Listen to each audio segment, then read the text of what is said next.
A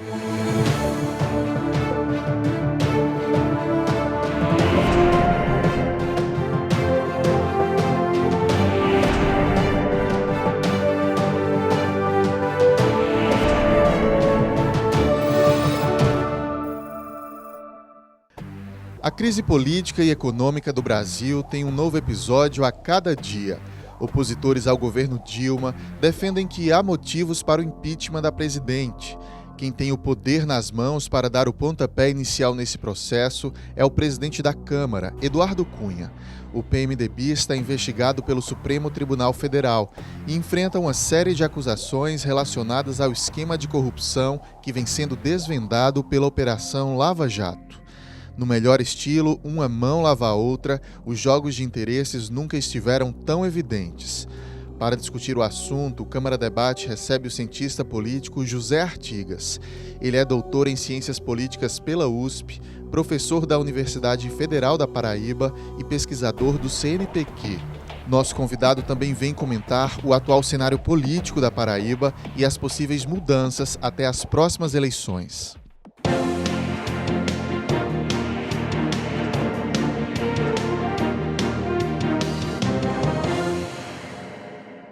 Você de casa acompanhando a nossa programação, seja muito bem-vindo ao nosso Câmara Debate.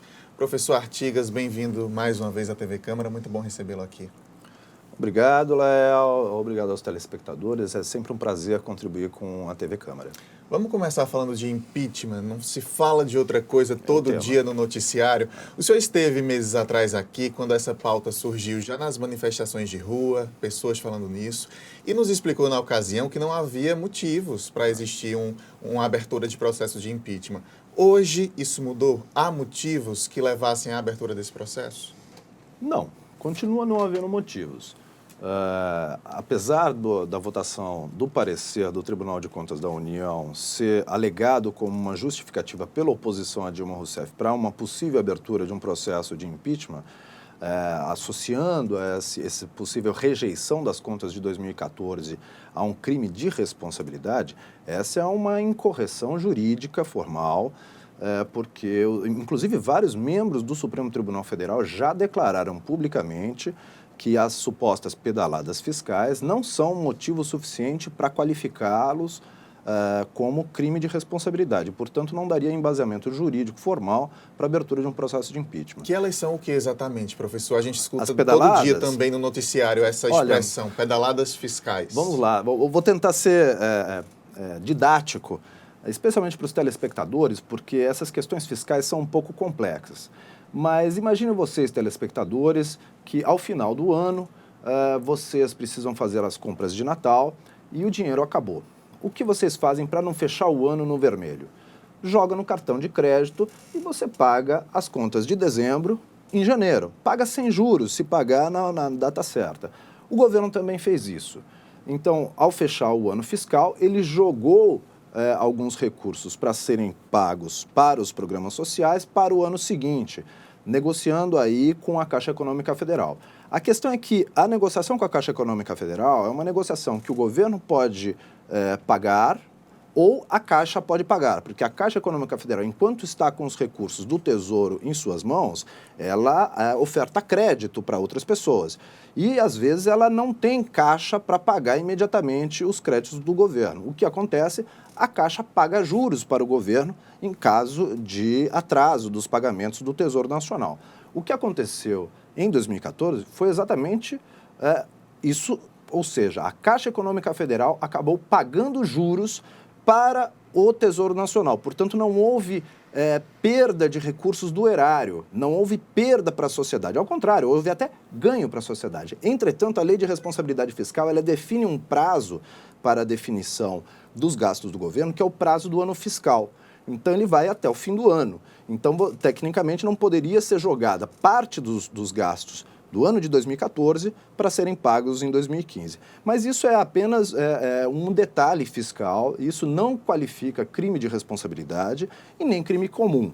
Então, não é base jurídica formal para a abertura de qualquer processo de impeachment. E é bom lembrar também que o parecer do TCU não é um parecer definitivo. O TCU é apenas um órgão consultivo, ele não tem poder deliberativo, não é um tribunal. Tá? Ele é apenas um órgão consultivo. Portanto, as votações sobre o parecer, elas ainda terão que ser discutidas no âmbito da Comissão Mista de Orçamento. A Comissão Mista de Orçamento vai elaborar um parecer e o que será votado em plenário é o parecer da Comissão Mista do Orçamento e não o parecer do TCU. E, eventualmente, numa votação no Congresso Nacional, em sessão conjunta, pode acontecer de haver uma aprovação das contas ou uma aprovação com ressalvas. E aí, naturalmente, a oposição perderia a suposta justificativa para uma abertura de processo de impeachment. Há outro processo que está tramitando também, este no âmbito do TSE, do Tribunal Superior Eleitoral, que requer a cassação do mandato presidencial de Dilma Rousseff e do vice-presidente Michel Temer, por suposto uso de dinheiro ilegal na campanha eleitoral de 2014. Entretanto, a Constituição é claríssima ao afirmar que qualquer possibilidade de cassação de mandato e impugnação de diploma dos eleitos só pode ocorrer até 15 dias do início do mandato. Esse prazo já se expirou, portanto, não haveria validade para uma possível cassação. E mesmo levando-se em conta o parecer do Tribunal de Contas da União, ele se refere às contas de 2014.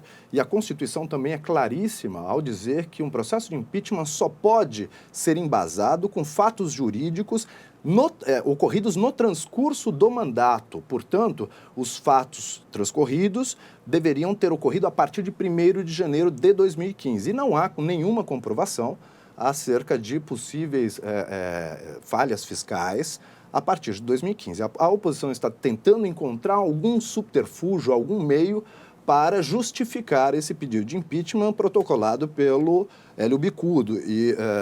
Mas até o momento não há nenhuma justificativa formal, jurídica, não há crime de responsabilidade, não há crime comum, não há julgamento transcorrido, portanto... Que são esses os motivos para se levar São ao esses impeachment. os supostos motivos alegados pela oposição, que são motivos frágeis juridicamente, né? Por isso, o governo e seus aliados vêm associando essa movimentação da oposição em prol do impeachment como uma tentativa de golpe, ou seja, uma tentativa de forjar motivos para justificar a deposição da presidente e, possivelmente, o ganho de poder da oposição. Mas, por enquanto, formal e juridicamente, não há nenhuma justificativa para a abertura de processo de investigação, muito menos de denúncia, muito menos de cassação.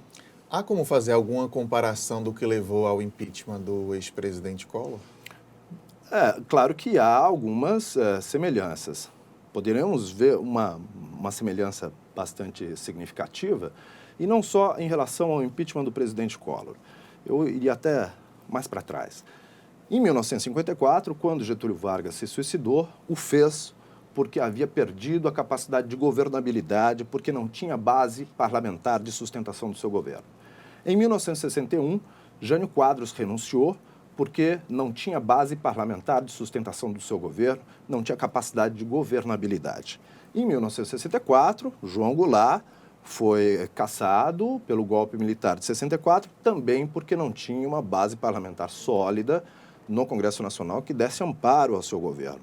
Fernando Collor de Mello, de um micropartido, uma legenda de aluguel, o PRN, o Partido da Renovação Nacional, ele jamais teve base parlamentar suficiente para garantir a estabilidade do seu governo. Então, nenhum governo na história brasileira foi até o final do mandato sem base de sustentação parlamentar. Por enquanto, Dilma Rousseff sofre do mesmo problema.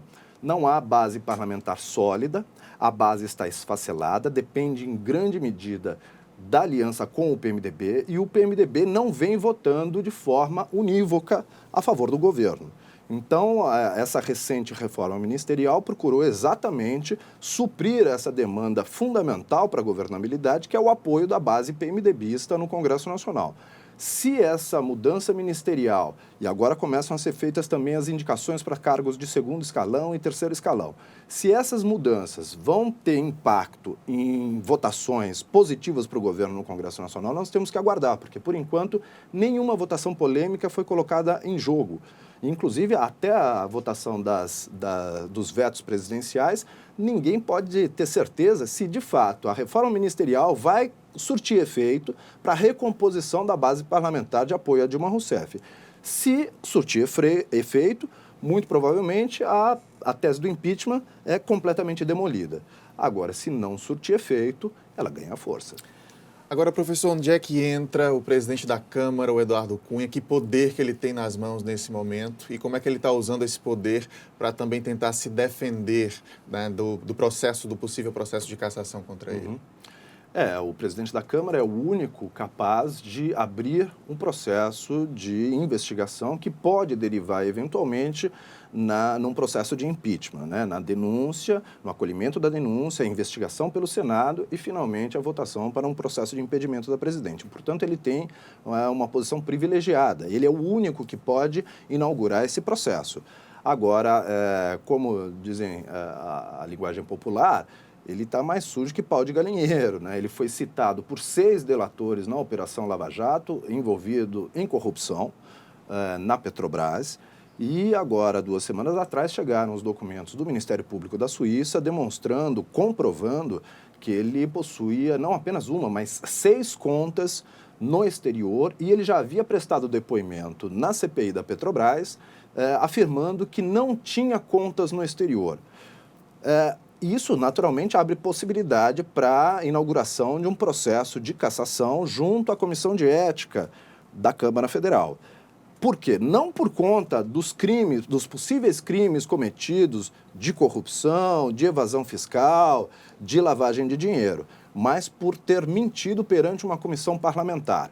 Se ele disse que não tinha contas no exterior e aparecem provas de que ele tem contas no exterior, está comprovada a mentira em um órgão oficial do parlamento. E isso é mais do que suficiente para qualificar a falta de decoro e, portanto, a inauguração de um processo de cassação do deputado Eduardo Cunha. E agora, tentando se manter no poder, tentando manter o seu próprio mandato e a sua posição de presidente da Câmara, ele está fazendo de tudo para pressionar tanto o governo quanto a oposição para tentar salvar-se desse processo, que é um processo eminentemente político. Ele não depende tanto das investigações judiciais e policiais, ele depende de votos no Congresso. Por isso, nesse debate político, Eduardo Cunha está fazendo de tudo para tentar angariar o máximo de votos, tanto do governo quanto da oposição, e aí o governo está tentando negociar também a possibilidade do Eduardo Cunha segurar os processos de impeachment para que eles não tramitem e deem ao governo um pouco mais de fôlego para ele tentar recompor a sua base parlamentar. Quer dizer, nesse momento interessa a presidente Dilma ser amiga de Eduardo Cunha e interessa a Eduardo Cunha ser amigo da presidente Dilma. Interessa em termos, porque uma possível aliança circunstancial, oportunista entre Eduardo Cunha e o governo pode representar um abraço do afogado, né? Porque Eduardo Cunha muito dificilmente vai se safar de um processo de cassação. E o impeachment também está ganhando força nos últimos momentos. E se o governo resolve apoiar Eduardo Cunha, reconhecido já como envolvido em operações ilícitas, o governo pode se queimar com isso. Ou seja, ele pode se afogar junto com Eduardo Cunha. E o Eduardo Cunha defender o governo neste momento, né, evitando a abertura de um processo de impeachment, ele perde a principal base de apoio que hoje está na oposição. Portanto, uma possível aliança entre Eduardo Cunha e o governo Dilma pode ser o abraço dos afogados. Os dois podem se afogar nesse processo. O presidente Lula tem entrado também nessa discussão e nessa tentativa de aproximação com o Eduardo Cunha. Como é que o senhor avalia essa proximidade do presidente Lula? Que interesses tem por trás? Bom, em primeiro lugar, ele tem o interesse de salvar o governo Dilma. Agora, sem dúvida, o Lula ele esteve relativamente afastado dos primeiros momentos desse governo e ele passou a articular junto com o governo a partir do mês passado, quando as alternativas de impeachment ganharam corpo e tornaram a possibilidade de abertura de processo efetiva. Então, é claro que o presidente Lula, ex-presidente Lula, ele tem muito interesse em preservar o governo Dilma, embora tenha feito sistemáticas críticas à política econômica levada a cabo pela presidente, mas ele defende a manutenção do governo e tributa à oposição a estratégia golpista. É claro que o presidente Lula é hoje a única figura nacional que de alguma maneira consegue unificar algumas bases do parlamento. Hoje, nem a presidente, nem nenhuma liderança da oposição tem capacidade de negociação para buscar um acordo. Hoje, o que mais se demanda na política brasileira é acordo. É preciso que as bancadas cheguem num acordo para o bem do país. Quanto maior a instabilidade política, quanto mais tempo essa instabilidade política durar, pior será para o país, porque a economia sofrerá mais.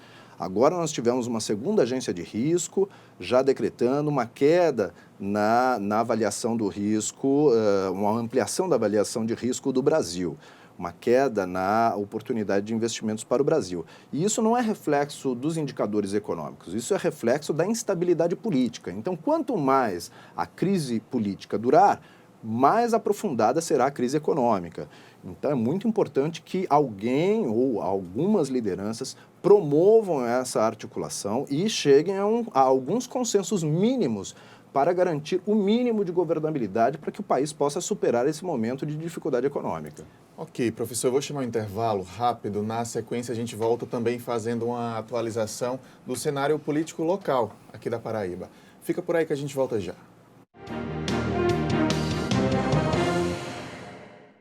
Vem comigo conhecer quem movimenta a nossa cultura. Música, teatro, literatura, artes plásticas, você encontra aqui. Conheça a nossa gente. Se liga na Câmara. Saiba o que os especialistas têm a dizer sobre saúde, educação, infraestrutura. Conheça os seus direitos. A Câmara está aberta. Se liga na Câmara. Confira o que os seus representantes têm feito em benefício da nossa cidade. O nosso jornal é todo seu. Se liga na Câmara.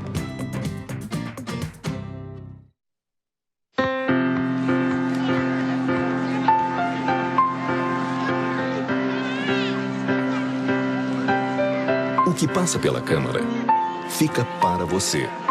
Câmara Municipal de João Pessoa.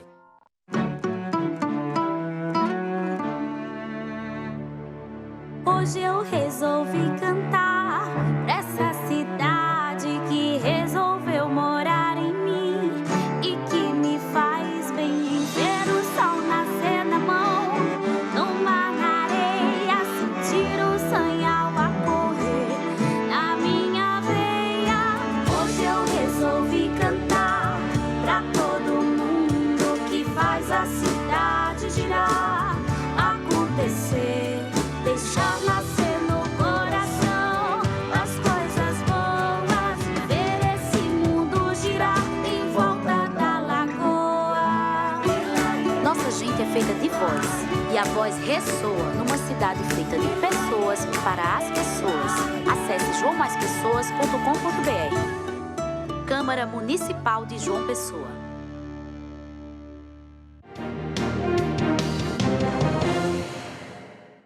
Câmara Debate está de volta, hoje atualizando a situação política do Brasil e da Paraíba com o cientista político José Artigas.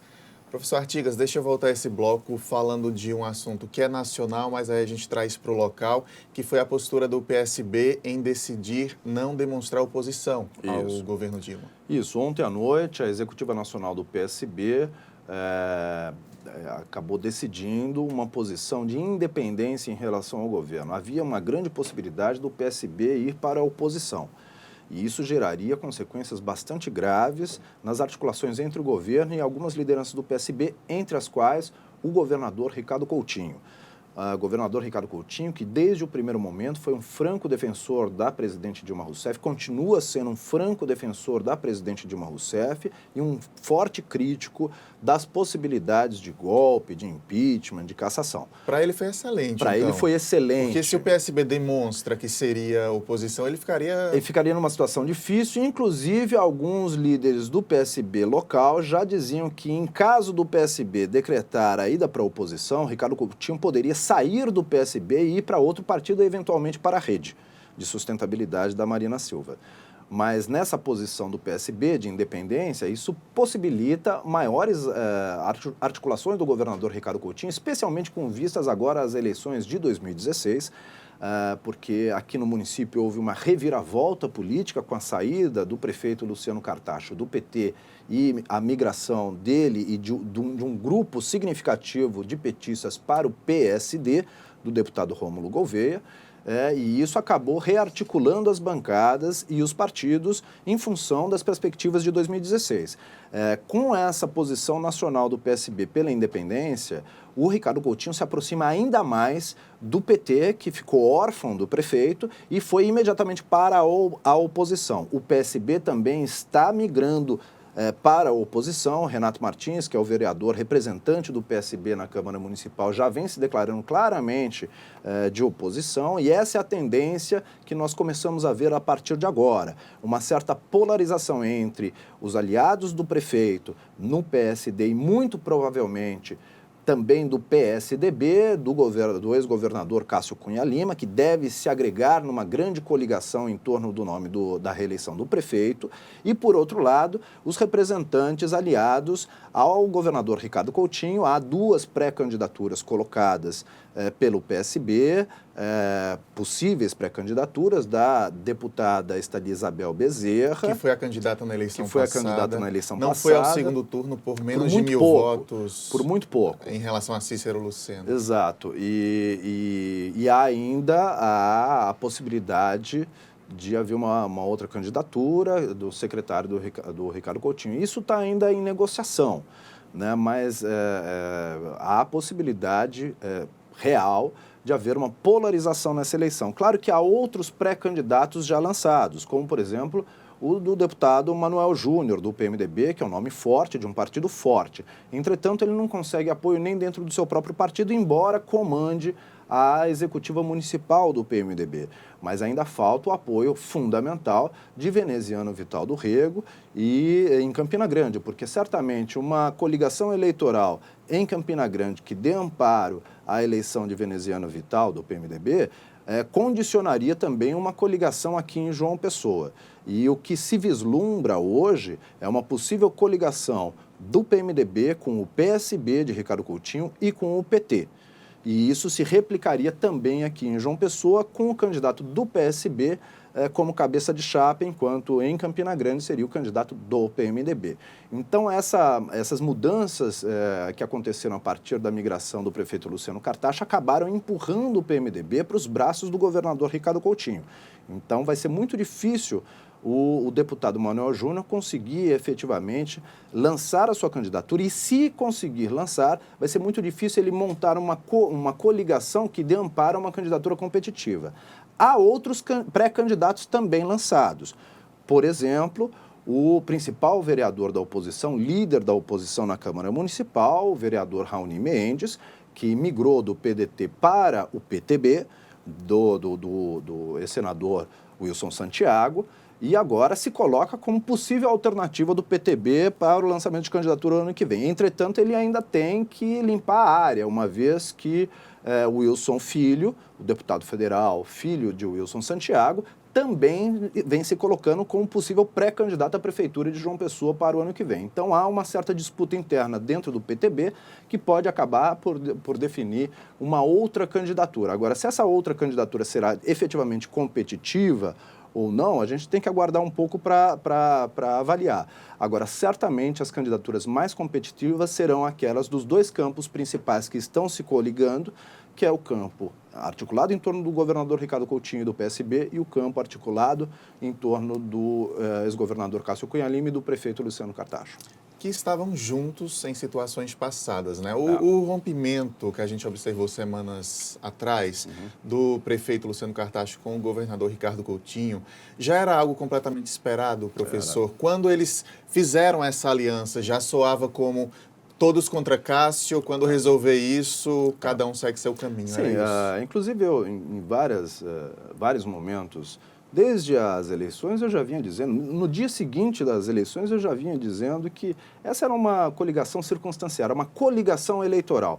Coligação eleitoral não significa coalizão de governo. Inclusive, quando o Luciano Cartacho assumiu a prefeitura, ele chamou o PSB para compor as secretarias de governo. Entretanto, o PSB se negou a participar do governo, já indicando no comecinho do governo que não daria guarida permanente ao governo de Luciano Cartacho e certamente iria buscar uma alternativa própria. Então, isso já era absolutamente esperado, essa separação, que nunca houve, na verdade, uma associação integral. Houve uma coligação circunstancial e eleitoral.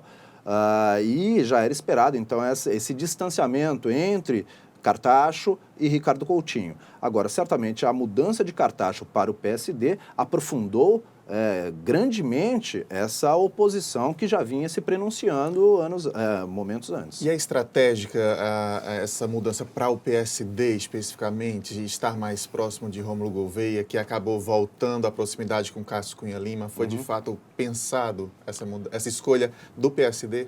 Foi pensado. Foi uma estratégia claramente oportunista, eleitoreira, fisiológica. O PSD é um partido fisiológico. Eu lembro, da data da fundação do partido, o seu presidente, o atual ministro das Cidades, Gilberto Kassab, ex-prefeito de São Paulo, perguntado se o partido seria de centro, direita ou de esquerda, ele disse: o partido não é nem de centro, nem de direita, nem de esquerda. Essa é a definição clara para um partido fisiológico, um partido de governo.